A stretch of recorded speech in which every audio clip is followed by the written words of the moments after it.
Assalamualaikum warahmatullahi wabarakatuh. Perkenalkan, saya Nur Ajijah Safitri. Pada video kali ini saya akan memaparkan mengenai panduan observasi karakteristik peserta didik, mata kuliah pemahaman tentang peserta didik dan pembelajarannya. Ragam karakteristik peserta didik. Sebagai pendidik, kita perlu memahami karakteristik dari peserta didik yang ada di kelas agar dapat mengelola kelas serta memberikan pembelajaran yang efektif.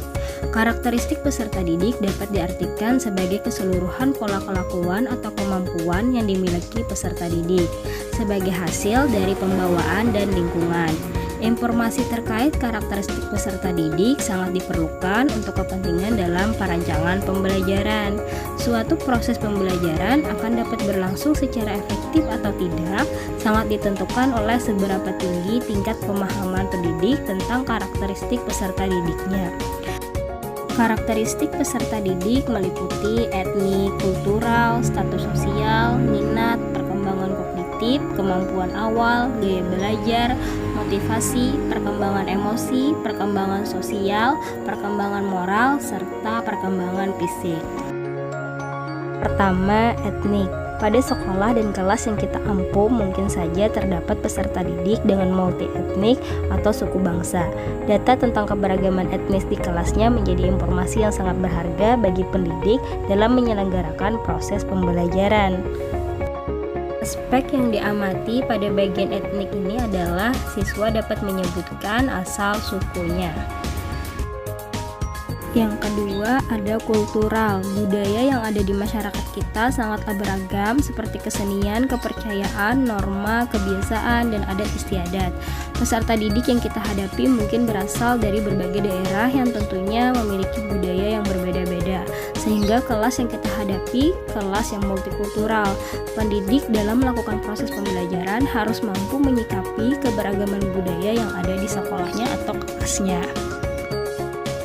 Aspek yang diamati pada bagian kultural adalah toleransi antar budaya di kelas. Bagian yang ketiga, status sosial. Manusia diciptakan Tuhan dengan diberi rezeki seperti berupa pekerjaan, kesehatan, kekayaan, kedudukan, dan penghasilan yang berbeda-beda. Peserta didik dengan bervariasi status ekonomi dan sosialnya menyatu untuk saling berinteraksi dan saling melakukan proses pembelajaran. Perbedaan ini hendaknya tidak menjadi penghambat dalam melakukan proses pembelajaran. Implikasi dengan adanya variasi status sosial ekonomi ini, pendidik dituntut untuk mampu bertindak adil dan tidak diskriminatif. Aspek yang diamati pada bagian status sosial yaitu siswa dapat menyebutkan pekerjaan orang tuanya. Bagian yang keempat, minat belajar. Minat belajar peserta didik memegang peran yang sangat penting, sehingga perlu untuk terus ditumbuh kembangkan sesuai dengan minat yang dimiliki seorang peserta didik. Untuk mengetahui apakah peserta didik memiliki minat belajar yang tinggi atau tidak, sebenarnya dapat dilihat dari indikator minat itu sendiri. Indikator minat meliputi perasaan senang, ketertarikan peserta didik, perhatian dalam belajar, keterlibatan siswa dalam kegiatan pembelajaran, manfaat dan fungsi mata pelajaran. Aspek yang diamati pada bagian minat belajar ada 3. Yang pertama, menunjukkan minat belajar dengan aktif menjawab pertanyaan. Aspek kedua, menyebutkan pelajaran yang disukai. Aspek ketiga, ketertarikan dalam belajar. Bagian yang kelima ada gaya belajar. Gaya belajar didefinisikan sebagai cara yang cenderung dipilih seseorang untuk menerima informasi dari lingkungan dan memproses informasi tersebut.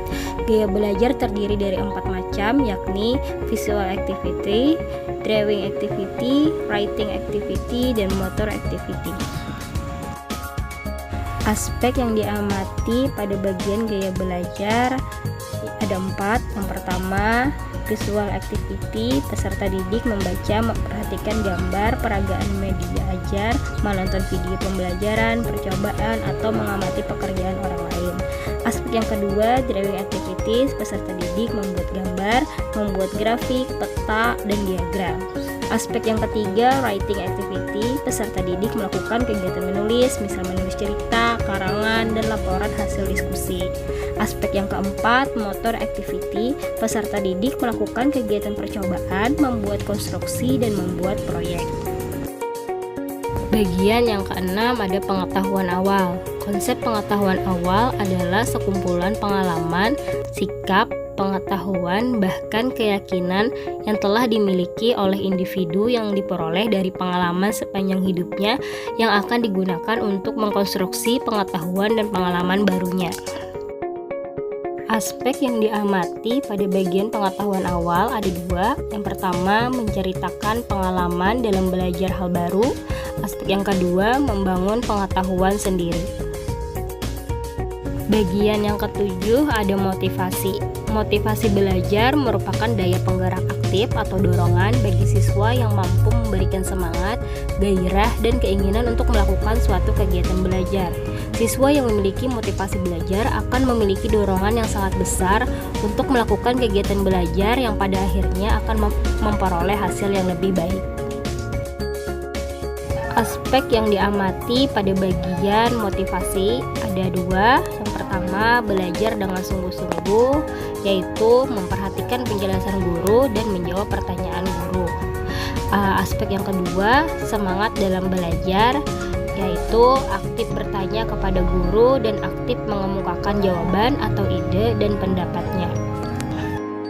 Bagian 8 ada perkembangan fisik. Perkembangan fisik masa kanak-kanak merupakan kelanjutan dari perkembangan awal anak-anak. Perkembangan ini berlangsung dari usia 6 tahun saat individu mulai masuk ke sekolah dasar. Individu mulai menunjukkan perubahan terhadap pola kehidupannya dalam sikap, nilai, dan perilaku. Aspek yang diamati pada bagian perkembangan fisik ada dua. Yang pertama, pergantian gigi susu ke gigi tetap. Aspek yang kedua, fisik dan stamina. Pada bagian 9 ada perkembangan kognitif. Tingkat perkembangan kognitif yang dimiliki peserta didik akan mempengaruhi guru dalam memilih dan menggunakan pendekatan pembelajaran, metode, media, dan jenis evaluasi. Usia 7 sampai dengan 11 tahun merupakan usia ketika anak sudah memasuki masa sekolah. Sebagaimana menurut teori kognitif biasa, pemikiran anak usia sekolah dasar disebut pemikiran operasional konkret, yaitu kondisi di mana anak-anak sudah dapat memfungsikan akalnya untuk berpikir logis terhadap sesuatu yang bersifat konkret atau nyata. Aspek yang diamati pada bagian perkembangan kognitif, yang pertama, memahami prinsip konservasi, yaitu bisa jumlah, volume. Yang kedua, mampu menjawab pertanyaan dengan tepat. Yang ketiga, mampu mengutarakan pendapat atau ide. Yang keempat, berbicara dengan lancar. Yang kelima, menulis dengan rapi. Yang keenam, mengerjakan tugas dengan benar. Bagian 10 ada perkembangan emosi. Perkembangan emosi anak berkaitan dengan reaksi anak terhadap berbagai perasaan yang berbeda yang mereka alami. Perkembangan emosi ini nantinya akan berpengaruh terhadap bagaimana sikap dan cara anak dalam mengambil keputusan dan bagaimana cara anak menikmati hidupnya. Aspek yang diamati pada bagian perkembangan emosi yaitu mampu mengekspresikan perasaan, memiliki rasa tanggung jawab untuk diri sendiri dan orang lain, mengerjakan tugas dengan mandiri, disiplin dan menaati peraturan yang berlaku, bisa berpisah dengan ibu, punya teman yang lebih akrab di kelas. Pada bagian 11 ada perkembangan sosial. Perkembangan sosial pada anak-anak sekolah dasar ditunjukkan adanya perubahan dalam bentuk tingkah laku dan perluasan hubungan dengan teman sebaya. Selain dengan keluarga, anak juga mulai menjalin hubungan dengan teman sebaya atau teman sekelas sehingga ruang gerak hubungan sosialnya telah bertambah luas. Aspek yang diamati pada bagian perkembangan sosial, pertama, percaya diri maju ke depan, bekerja sama dalam kelompok, berinteraksi dengan baik kepada teman sebangku dan teman sekelas, berinteraksi dengan baik kepada guru. Yang terakhir, perkembangan moral. Guru diartikan sebagai orang yang bekerja pada bidang pendidikan dan pengajaran yang ikut bertanggung jawab membentuk anak-anak mencapai kedewasaannya masing-masing. Moralitas mengatur cara bergaul dengan orang lain dan mengatur cara bergaul dengan diri sendiri. Pendidikan moral diperlukan sekaligus sebagai kontrol kondisi sosial dan sarana yang sangat diperlukan untuk aktualisasi diri. Aspek yang diamati pada bagian perkembangan moral ini yaitu mengucapkan salam dan menyapa guru dengan sopan, mengikuti doa sebelum dan sesudah belajar, mempraktikkan nilai-nilai budaya seperti salim dan menunduk jika lewat di depan orang dewasa, menjaga kebersihan diri dan lingkungan, menunjukkan perilaku jujur, penolong, hormat, dan suportif. Baiklah, sekian pemaparan dari saya mengenai panduan observasi karakteristik peserta didik. Semoga bermanfaat. Terima kasih yang sudah mendengarkan. Wassalamualaikum warahmatullahi wabarakatuh.